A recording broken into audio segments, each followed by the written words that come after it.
nós vamos falar aqui um pouquinho sobre alguns pontos em que Jesus derramou o sangue. Hoje nós vamos falar só de 3 pontos. Lá no início de tudo, em Gênesis, no capítulo 3, a Bíblia fala sobre um processo negativo que nós tivemos. Nós tivemos ali um processo negativo, onde Adão ele tinha ali a escolha, e ele optou por ter uma escolha errada.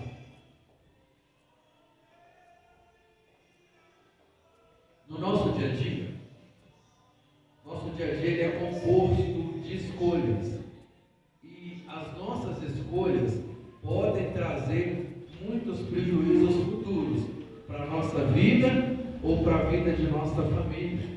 Nos dias de hoje, nós vemos hoje muitas pessoas em sofrimento, principalmente com o casamento, porque na hora de escolher, não fez uma boa escolha, escolheu errado. Podia ter escolhido de um jeito e escolheu de outro. E hoje, a pessoa paga ali pelo preço da escolha, principalmente quando a pessoa é de Deus. Porque quando a pessoa é de Deus, ela é firme na palavra, ela sabe que o que Deus uniu, o homem não, então ela vai pagar pelo preço daquela escolha, porque ela não vai separar, e muitas vezes ela vai sofrer, muitas vezes até sofreu muito. Eu tenho certeza que você conhece caso de alguém que já passou por isso. E Adão ele faz ali a escolha inversa. Quando ele chega, a mulher havia comido do fruto proibido, e ele não precisava ter comido. Quem que era o cabeça ali? Era o homem. Se ele não come, Deus fazia outra mulher para ele. Fazia ou não fazia? Fazia outra mulher para ele. Na hora que ele falasse assim, eu não quero essa mulher porque ela pecou e está tentando me fazer pecar, Deus fazia outra mulher para ele. Porque Deus já tinha feito a primeira, por que não a segunda? Mas ele tomou a decisão errada. E Jesus ele veio depois para quê? Para pegar aquilo que havia sido feito de errado, trazido o pecado para a humanidade, pegar aquele pecado, tirar da nossa vida e nos dar o direito à salvação, à vida eterna. Só que ali Jesus ele passa por muitos pontos de sofrimento. E é interessante que muitas pessoas que estão aqui hoje, um pontozinho de sofrimento que ela passa, já é motivo para ela desistir. E quando eu falo desistir, é desistir de tudo. Um jovem rapaz, ele até fala muito bem de mim. Ele nem sei se está aí na igreja mariana, porque ele falava tão bem de mim que ele ia na igreja uma vez por mês. Era meu fã. Se não gostasse de mim.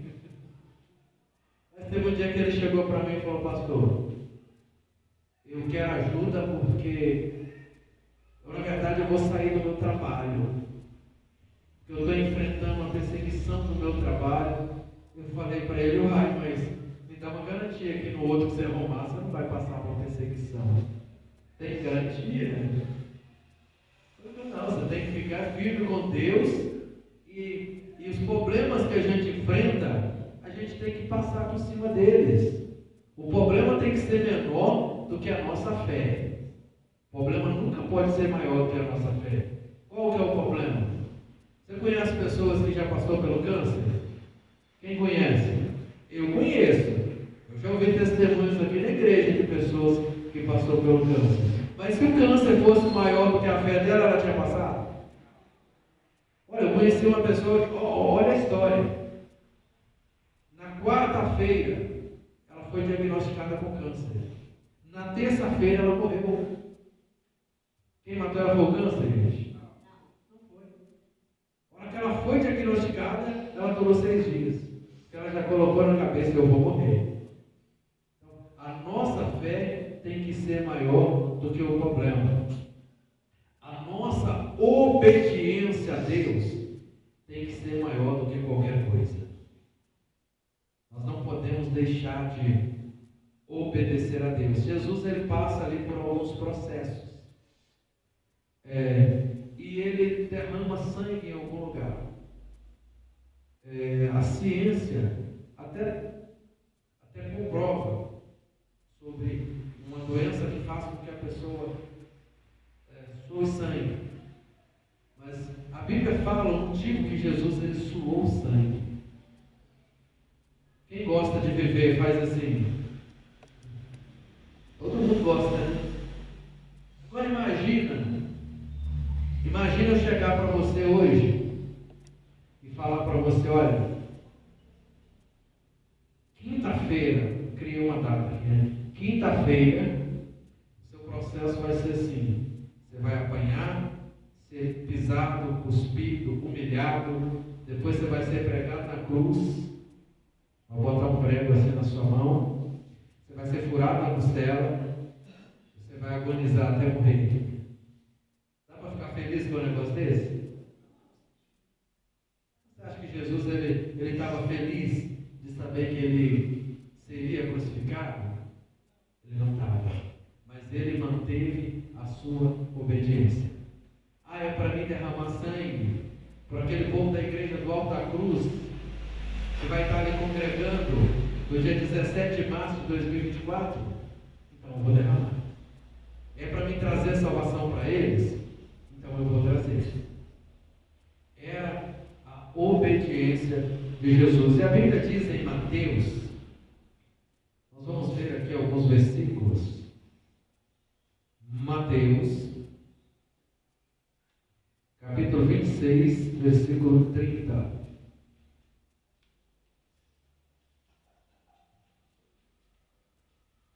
Mateus 26, 30. Mas eu queria tanto se eu estivesse no Carrefour ontem. Ontem uma televisão de 50 polegadas, 4K, de 3.000 e alguma coisa, caiu para 1.800. Eu fiquei pensando, que povo que tem televisão de 40 para comprar uma dessa aqui, né?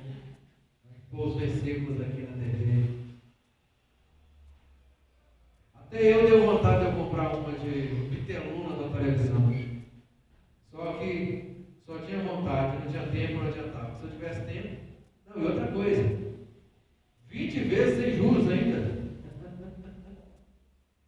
20 vezes sem juros. Teve um cara que pegou duas e colocou no carrinho. Mas eu estava passando, não tinha tempo, eu tinha que.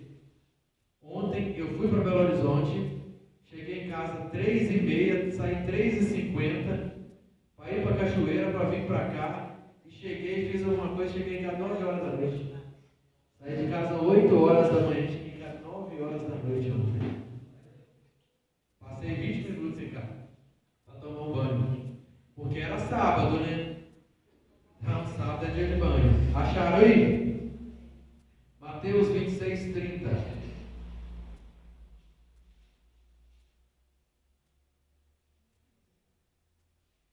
E tendo cantado um hino, saíram para o Monte das Oliveiras. Então Jesus lhe disse: todos vós, esta noite, vos escandalizareis em mim, porque está escrito: ferirei quem? E as ovelhas do rebanho se... Será que é verdade? Será que funciona assim mesmo? Quem que é o pastor de vocês? Aqui no Alto da Cruz.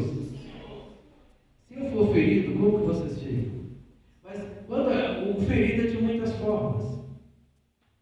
Sabe como com a igreja que eu não vou falar o nome não, né? Que a igreja foi ferida na minha cidade? A igreja foi ferida assim. O pastor tentou assediar um irmão da igreja. Acredite se quiser. Ele espalhou pessoas das igrejas para tudo quanto é canto da Beleza, inclusive na nossa igreja. Mas por quê? Porque o diabo conseguiu ferir o pastor. E o diabo sempre vai tentar ferir as pessoas que estão à frente. Ele vai tentar me ferir, vai tentar ferir os obreiros. Mas por quê? igreja com aquilo. Mas Jesus, ele deixa claro para eles, né? Então Jesus lhes diz, versículo 31, vós, esta noite, vos escandalizareis em mim, porque está escrito, feri o pastor e as ovelhas dos rebanhos dispersarão. Mas por que Jesus disse isso? Porque Jesus, ele andava fazendo o que, gente? Milagres. Jesus, ele falava, Jesus chegou para um morto de 4 dias. Jesus chega ali, no cemitério tem quanto morto, gente? Um só? Ele chega ali no cemitério e cuidadosamente Jesus diz, Lázaro, sai para fora. Não foi assim que ele disse? Sabe por quê? Porque se ele dissesse assim, morto, sai para fora, ia levantar todo mundo que estava no cemitério. Todo mundo, não ia ficar um. Mas por quê? Porque Jesus tinha autoridade na terra e debaixo da terra, porque Deus tinha dado. E por que Jesus fala que aquele povo escandalizaria? Porque ele podia, quando ele chegasse para prender ele, se ele clamasse a Deus, Deus mandava um anjo era o suficiente. Ou então se ele falasse assim, vocês vão morrer todo mundo agora, todo mundo morria. Porque a autoridade dele estava acima de tudo. Aí por isso ele fala, olha, vocês vão escandalizar com o que vocês veem, mas não pega o início da coisa não, pega ela por completa. Talvez você vai entrar numa luta, não deixa a sua fé abalar não. Porque talvez a pessoa quando começa a luta, a fé dele abala, mas ele não pega a história toda, não pega o contexto todo, ele ia vencer um dia depois da luta.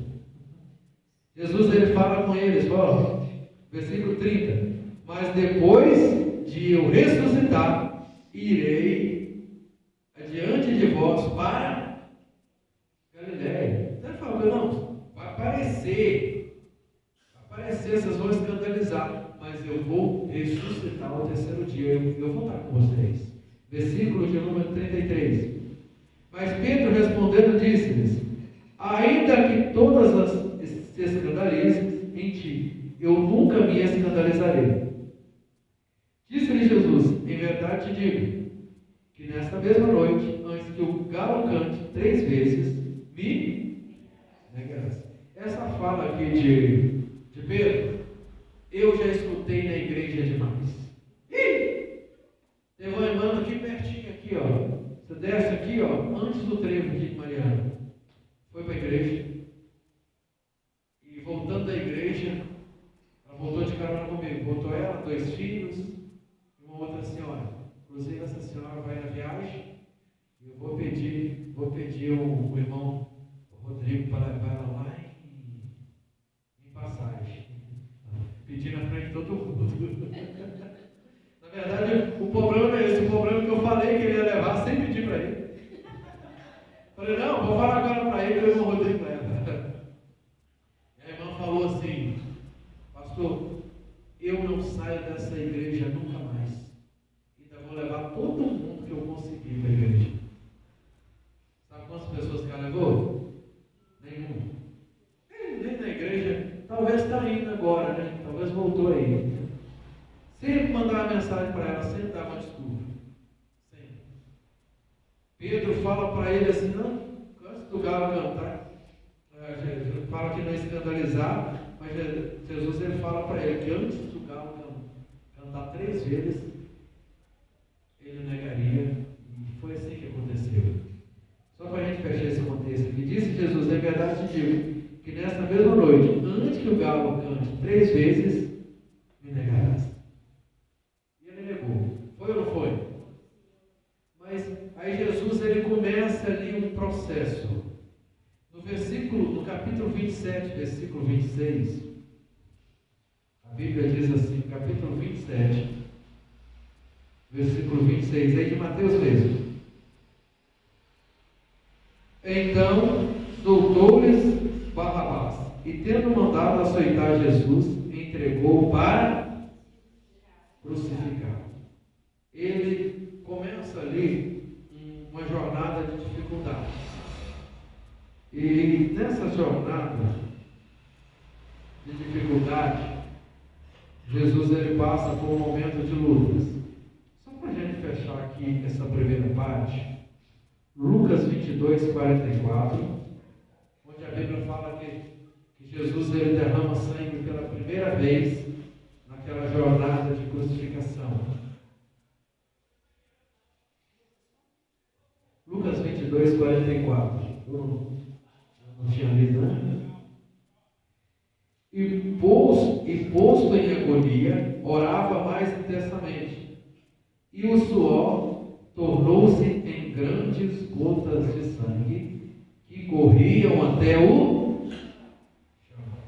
Jesus escorreu sangue, vendo que estava próximo à crucificação. E depois, como a gente viu no Mateus 27, 26, Jesus é liberado ali e ele é chicoteado por 39 vezes. Quando criança você apanhava do seu pai? Hoje os pais não batem mais nas crianças. Se bater, a criança não costuma falar que vai chamar o conselho tutelar, né? Não pode fazer igual aconteceu com a pessoa lá pro meu lado lá. Chamaram o conselho tutelar chegou e falou: espera aí. Foi lá e fez as malas da criança, falou: vocês vão levar, educar. Quando tiver com 18 anos, vocês me entregam. A partir de agora, a guarda é sua. E a mulher: não, você não pode fazer isso não. Eu falei: então na minha casa quem manda é eu. E sabia que é bíblico? Está em Provérbios, eu esqueci aonde. Diz que a vara da correção tira a loucura do coração da criança. Aquela pirraça, aqueles negócios ali, só dá umas varadas que saem. A Bíblia que diz, mas a Bíblia deixa claro que não é para bater, não é para espancar. É a vara da correção. Não é uma varadinha de vez em quando que faz mal para o menino, não. Quem apanhou com vara quando era novo? Quem apanhou? Lá em casa era bom, porque lá em casa o problema não era meu pai. O meu pai andava de cavalo, ele tinha um trambuco de couro, ele dava na gente uma trambucada, a gente corria para minha mãe já estava estressada, minha mãe batia bem. Amém, gente? Jesus ele foi chicoteado 39 vezes. Só que o chicote tinha 9 cordas. Então, faz a conta aí quem é bom de matemática. 39 vezes 9. Era doído ali, né? Se fosse vezes 10 era 390. Então foi 390. Foi 381 chicotadas que ele tomou. Aparentemente 39. Jesus provavelmente ficou como se tivesse passado um disco de arado em suas costas. Mas só que a Bíblia fala lá em Isaías capítulo 50, versículo 6, eu acho tão incrível a perfeição da Bíblia, porque sempre o que aconteceu no Novo Testamento está escrito no Antigo. Olha para você ver que beleza. Isaías capítulo 50, versículo de número 6. Quem achou, diga amém.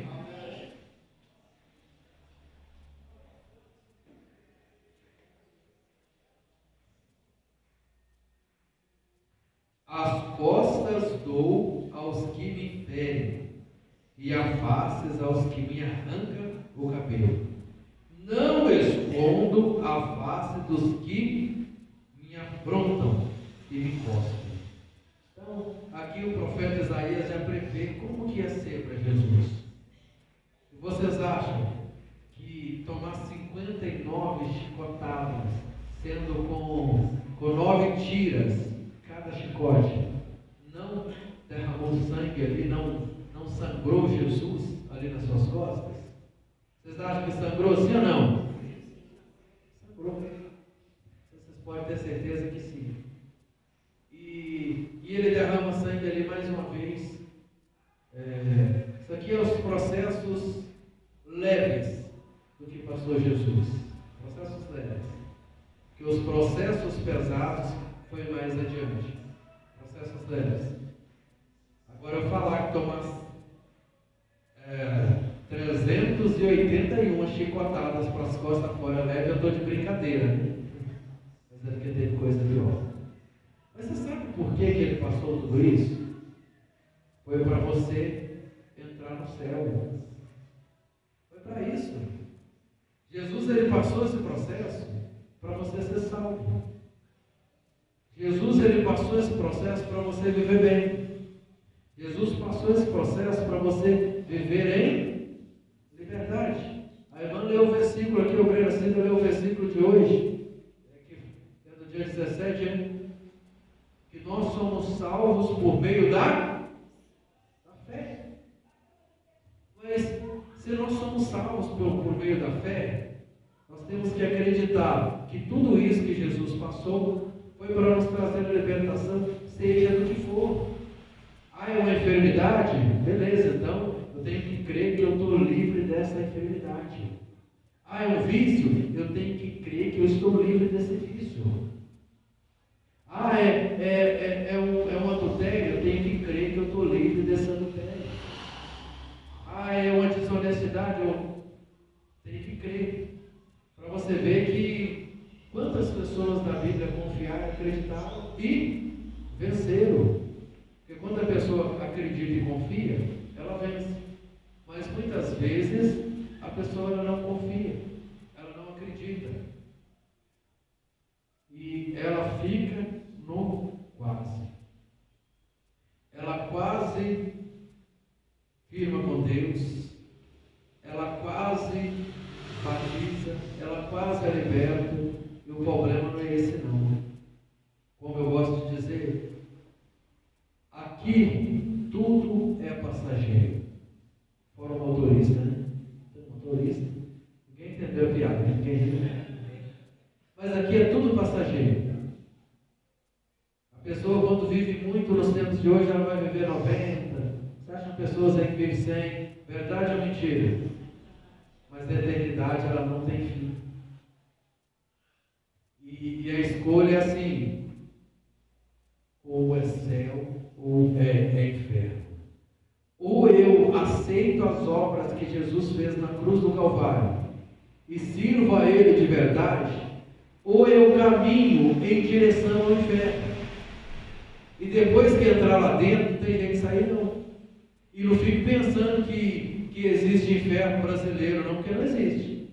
Porque no inferno brasileiro tem jeitinho para tudo. Porque no Brasil tudo tem um jeitinho. É ou não é? Mas no inferno não tem não. Caiu lá dentro, não sai. Então nós temos que botar essas obras. Nós temos que lembrar que Jesus, ele suou sangue pela nossa vida. Jesus, ele apanhou 39 vezes com um chicote de 9 cordas pela nossa vida. A Bíblia diz em Salmo 29, 3, Salmo 29, versículo 3. Jesus, ele está aqui, na verdade, Salmo 129, 129. Jesus, ele está passando aqui por um processo, como diz em Isaías 53, 3. Ninguém dava nem bola para a aparência de Jesus. Ninguém o enxergava. Ninguém dava bola para ele, fazer nada por ele. Mas, como está escrito lá, mas ele suportou tudo por aqueles que não estavam. E a Bíblia diz que Deus não tem prazer na morte do ímpio. Ou seja, a pessoa, muitas vezes, o cristão ele comete um pequeno erro. Digamos que um bandido é assassinado ali em troca de tiro com a polícia. Tem algum bandido perigoso aqui em Ouro Preto? Digamos que seja ele. Muitas pessoas vão se alegrar. Eu já ouvi pessoas dizendo: menos um lixo na sociedade. Deus vai entristecer. Deus não vai ter prazer na morte daquela pessoa. Porque Deus tem prazer na morte de quando a pessoa aceita Ele. Quando a pessoa está fiel a Ele, Deus ele se alegra. Todo mundo chorando ali quando morre um crente, e Deus está recebendo a pessoa lá em cima. Vem cá, bendito de meu Pai. É assim. E a gente chora, né? A gente chora, perdi meu familiar. E Deus se alegra. Mas e se a pessoa não for de Deus? É a gente chorando aqui e Deus ele triste lá em cima, que ele não tem prazer.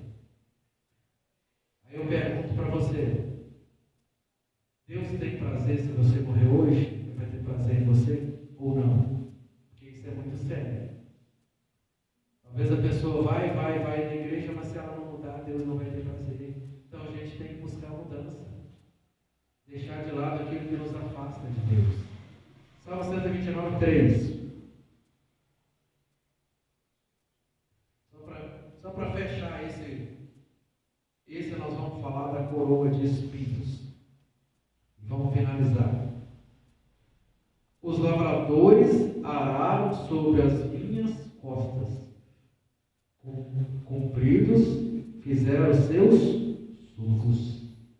Então, a sensação que Jesus tinha era que lavradores estavam passando ali arados sobre as suas costas, derramando sangue, sulcos. Esse é o sofrimento de Jesus. Agora imagine, Jesus faz tudo isso. Se a pessoa optar em andar no erro, como que fica? Jesus olha de lá e fala assim, nossa, tudo que eu fiz foi ter perdido para essa pessoa. Ó, mas está com a Bíblia debaixo do braço lá na igreja. Mas se não estiver andando com Deus, não adianta. Por isso que a gente tem que ter cuidado para servir a Deus. E um outro passo que Jesus ele teve foi uma coroa de espinhos. A Bíblia diz em Gênesis 3,19. Gênesis 3,19.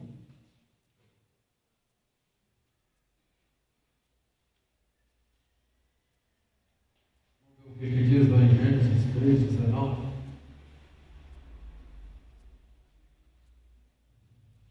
Um dia que nós fomos lá ver na turminha, foi bem divertido. O primeiro que foi em Gênesis falou que era Genésio, mas é bem parecido. Aí o segundo, quando foi lá em Êxodo, dizendo que era Enxodo.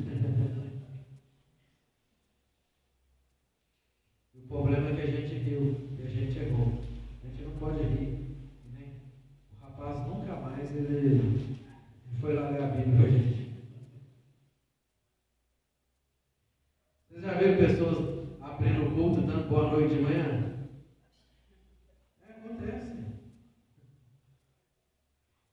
A pessoa não acordou, ela acordou, mas ela não acordou, e ela acha que está de noite ainda, porque está acostumado. Não tem a história do tal famoso ditado, que o costume do cachimbo põe a boca torta? Não tem, é assim. A pessoa acostuma. Aí é igual quando a pessoa é devota de um santo. Aí ela conhece a verdade. E ela fala assim, não, mas eu agora vou servir só a Jesus. Que a Bíblia diz que ele não divide a glória dele. Mas ela sempre pronuncia aquilo que ela estava acostumada.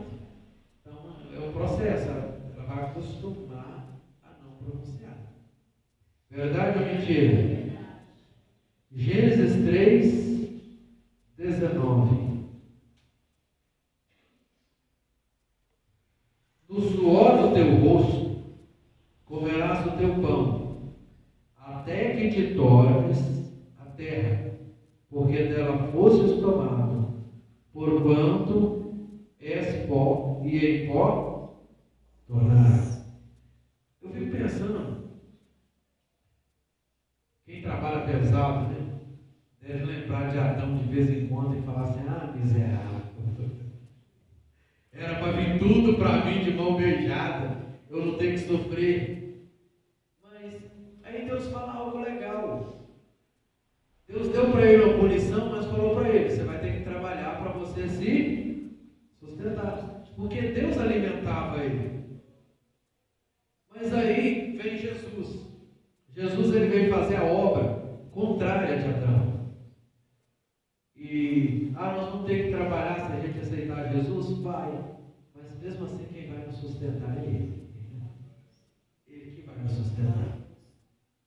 Ele que vai nos dar saúde, nos dar força, nos dar entendimento. Você já reparou que cada pessoa tem um entendimento para uma coisa? Cada pessoa.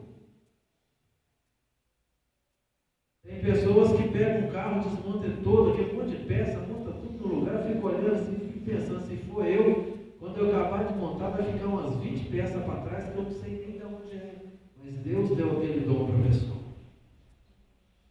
Um dia que o rapaz falou para mim, falou comigo, te dou R$50 para você montar isso aqui. Eu falei que eu te dou R$100 para me ditar uma lista com 20 lugares em Belo Horizonte, eu sei lá e fazer tudo com 4 horas. Ele falou, eu não sei andar nem 1 metro em Belo Horizonte. Pois é, eu não sei nem chegar perto disso aí. Cada um assim. Mas é porque para cada pessoa Deus deu um dom. Aí Deus ele fala lá em Gênesis que do suor do seu rosto comerás o teu. Ou seja, de certa forma Deus está falando assim, você vai trabalhar e você vai se alimentar bem e ser bem sucedido. Tem pessoas que trabalham e não é bem sucedido. Mas você sabe por quê? Vou contar um segredo para vocês. A Bíblia diz em Malaquias capítulo 3, versículo 10: trazei todos os dias uma casa de tesouro para que haja mantimento na tua casa, e depois fazei prova de mim, se eu não vos abrir a janela do céu e derramar sobre vós uma bênção tal que dela advenha maior abastança. Ou seja, para a gente, do suor do nosso rosto, a gente comer o pão, precisamos também ser fiel. Precisamos. Sabe por quê? Porque a Bíblia diz que se for fiel no pouco, Deus acrescenta o muito. Ou seja, quando a pessoa é fiel, Deus ele rende aquela parte que ela tem. Aí ela vai ali e faz a comida não acaba. Daqui a pouco eu vou ter que jogar fora. Ela compra a roupa não fica velha. Não era assim com aquele povo no deserto? 40 anos, a sandália não arrebentava, a roupa não apodrecia, os pés não inchavam, mas porque eram sustentados por Deus. Aí, para a gente finalizar por hoje, Mateus 29, 27.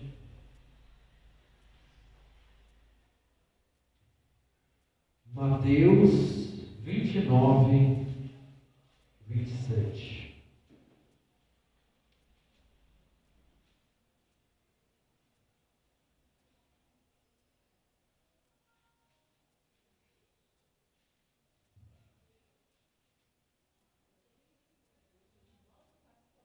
É 27, 29.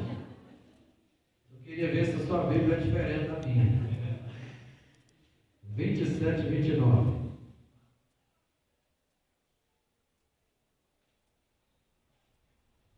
Você já entrou em algum lugar para pegar alguma coisa em meios de espinhos? Tem um negócio que eles gostam de fazer com frango. Como é que chama? Oropronobis. Você vai pegar aquele negócio ali, é espinho puro, né?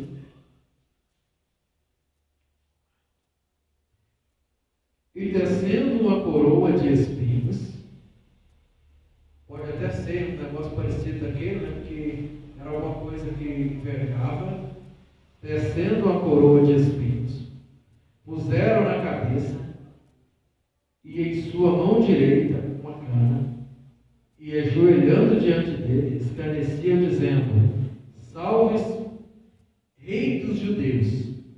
E cuspindo nele, tiraram-lhe uma cana e batiam-lhe com ela na cabeça. Aí pela terceira vez Jesus ele vai derramar sangue. Coloca uma coroa de espinhos. Colocar vai incomodar, hein? Colocou ali, incomodou. Se for cabeludo igual eu, já vai colocar, já tá furando. Mas aí eles batiam em cima daquela coroa. Batiam. Para quê? Para que aquela coroa furasse a cabeça dele. Quem usa a coroa é quem?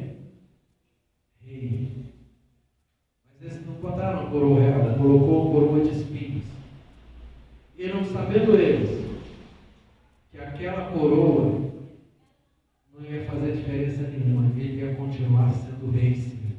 Ele era o rei verdadeiro. E ele era o rei que, quando ele colocava aquela coroa, ele nos dava o direito da prosperidade. Ele nos dava o direito do crescimento. Ele nos dava o direito de viver bem. Se você estiver andando apertado, não aceite. Muitas vezes a pessoa aceita, mas não aceite. Lembre-se que você serve um Deus que botou uma coroa de espinho para que você fosse filho do rei. E você é filho do rei. Amém, gente? Nós vamos parar com a mensagem por aqui, continuar no domingo que vem, porque tem mais 4 pontos e a gente dá seguimento em nome de Jesus. Assim, pode? Leva o microfone lá.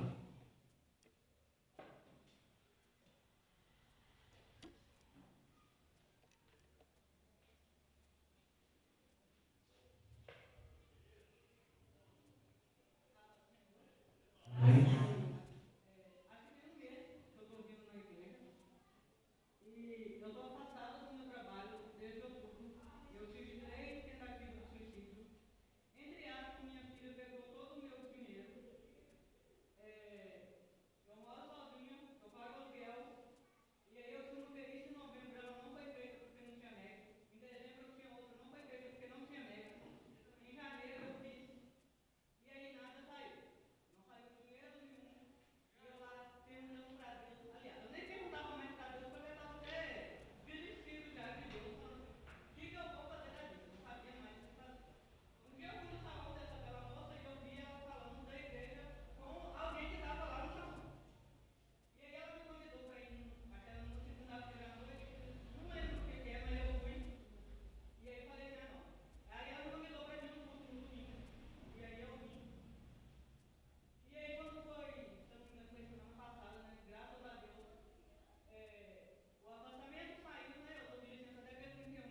concluindo aí a obra.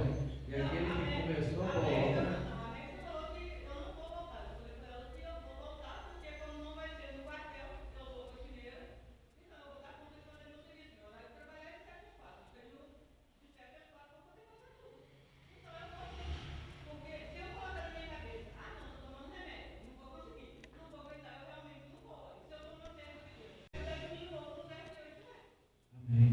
E a Bíblia diz que, determinando tu algum negócio, você te afirme e a luz brilhará em seu caminho. Se a senhora está firme que vai voltar sim, em nome de Jesus. Amém? Nós vamos orar. Cadê o pessoal que vai cantar a música que eu fiquei devendo no início? Nós vamos orar primeiro. Fiquem todos de pé.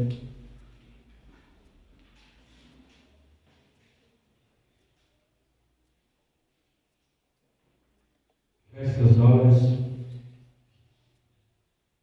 Senhor amado Deus, poderoso Pai, meu Deus, em nome de Jesus, Pai, eu venho a Ti, juntamente, meu Deus, com a Tua igreja, meu Deus, e de isso louvamos ao Senhor pela vida, meu Deus, da Tua serva que acabou de testemunhar. Meu Deus, e sabemos, meu Pai, que mais pessoas aqui têm testemunhos.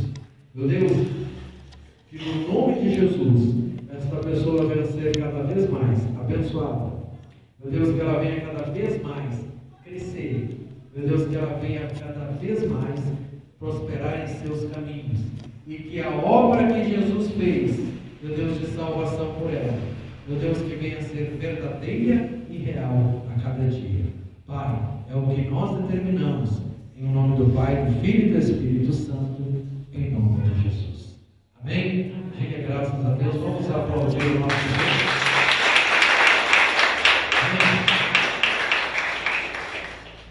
Deixar um abraço aqui para o pessoal de casa. Fique com Deus.